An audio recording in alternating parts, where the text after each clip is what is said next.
So, I know I'm a bit late to the party here, but Resident Evil 7 is a very good game. I've not been a huge fan of the action-focused direction that the last few Resident Evil games have taken, so RE7 going back to its roots as a survival horror game was something I was happy to see, if intimidated by its atmosphere. So intimidated, in fact, that I finally picked it up early this year and only started playing it a few months ago. While not without fault, I was blown away by how well it draws the player into its world and keeps them on their toes. In this video, I want to explore how Resi 7 approaches horror and talk about one section in particular that I felt really embodied what they were going for. Howdy.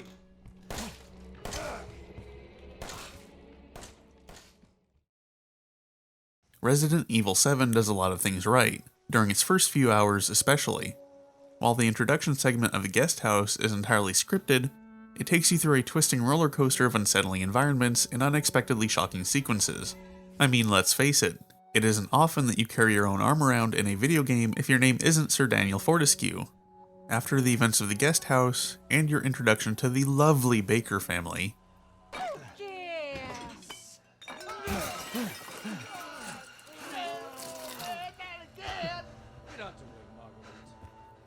the horrific scripted sequences are dropped in favor of a free-roaming Jack Baker, whose looming presence in the halls of the main house keeps tensions high as you seek an escape route.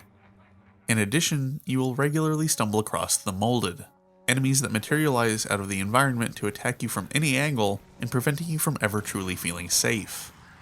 The world feels hostile and unpredictable. Every creak of the house sounds like Jack coming up behind you, keeping you on the edge of your seat and flinching at every little noise.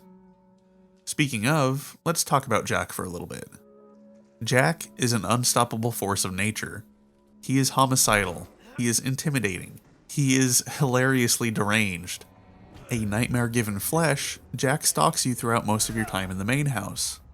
There are brief moments where he disappears until specific story beats happen, but you never really know what might trigger those. So even when he seems to be gone, there is always the constant fear that he lurks around every corner. Add in various scripted events that can happen, such as smashing through a wall or chopping your leg off and taunting you as you reattach it. Yeah, that's a thing, don't question it. And you never really know what to expect from him. Jack is the embodiment of chaos, constantly throwing a wrench into your plans as you explore the building. Yeah, you can turn and fight, presuming you have the ammo, but he doesn't stay down for long, with that time growing shorter and shorter each time you take him down. Jack is a nuisance, but honestly, he's my favorite part of RE7.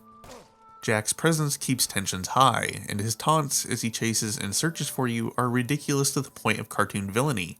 Jack seems to be having the time of his life, seeing this chase as a game, and his comments cement that for me.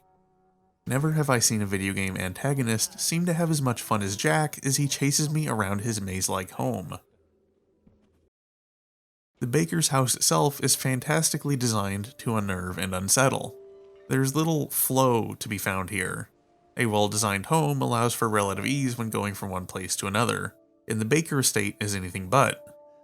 Hallways are narrow and winding, and are often the only path from one room to another. This facilitates tense chase sequences with Jack as you try to lose him in the serpentine corridors, desperately dodging and weaving through Jack's blood-crazed swings. The Baker home is designed to feel simultaneously realistic and alien. It contains most, if not all, of the rooms of a normal house, with much of the appliances and furniture you'd expect. There are old photographs and other memorabilia on display.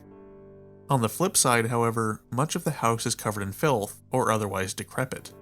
A stairway on the western side of the house is completely destroyed. The refrigerator is filled with human organs, contrasted with the nearby stovetop that is actually pretty clean. Doorways are barricaded and windows are boarded shut, presumably to prevent the Baker's previous victims from escaping. And as ridiculous as it is, they even go so far as to have themed locks and keys, like older Resident Evil entries often did. Those locks aren't the Baker estate's only throwback either. Despite being on an entirely different scale, the Spencer Mansion shares the twisting hallways of the Baker homestead that make navigation such a challenge. Even Jack's wacky banter as he searches for you gives things a bit of camp, not dissimilar to the typical zombie nonsense of older titles, so that even when I was hiding and my heart racing, I still found myself chuckling in spite of it all. Whether it be schlock, shocks, or shotguns, Capcom pulled out all the stops when harkening back to the glory days of Resident Evil, and the main house captures both the charm and the unease of classic survival horror. Sadly, that tension does fade as you progress through the game. The old house has few new surprises to throw at you, and Marguerite only patrols a small area. There are some well-executed sequences in this section, but by this point the molded have become relatively predictable. You've picked up guns aplenty, and environments have become more straightforward. You largely know what to expect now, and most of Resi 7's surprises are thrown at you by the time you've cleared the old house. Without those unknowns, tension throughout the rest of the game comes largely from combat. RE7 remains a great experience throughout the rest of its duration, but as you get through the game, it certainly loses a lot of the shine that was displayed in earlier hours. The main story of Resident Evil 7 isn't all that it has to offer, though. While some of its banned footage DLC are a bit silly, it does have a few rather engaging scenarios that expand upon the story told in the main game. Personally, my favorite was Daughters, which manages to capture a side of terror not shown anywhere else in the story. Acting as a sort of prequel, Daughters focuses on the events directly leading to the Baker family becoming infected. Specifically, how the Baker family encounter Mia Winters and Evelyn and take them into their home. Controlling the Baker's daughter Zoe, you witness firsthand Evelyn corrupting the family one by one, with Zoe powerless to do anything to help her family. Depending on your actions, one of two ending sequences play out, giving incentive to go through the short DLC again in order to figure out the puzzle leading to the canon good ending. Meeting the Baker family before they are turned is incredibly heartbreaking, and the juxtaposition of who they were and who they would become is rather chilling. Jack is a kindly older man that wants to open a bed and breakfast.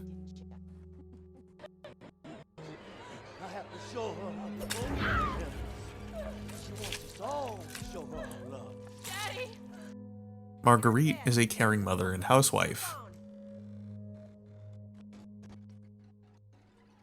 Look at all the pretties my little girl is giving me. Lucas is, well, still Lucas, but maybe a bit less unhinged?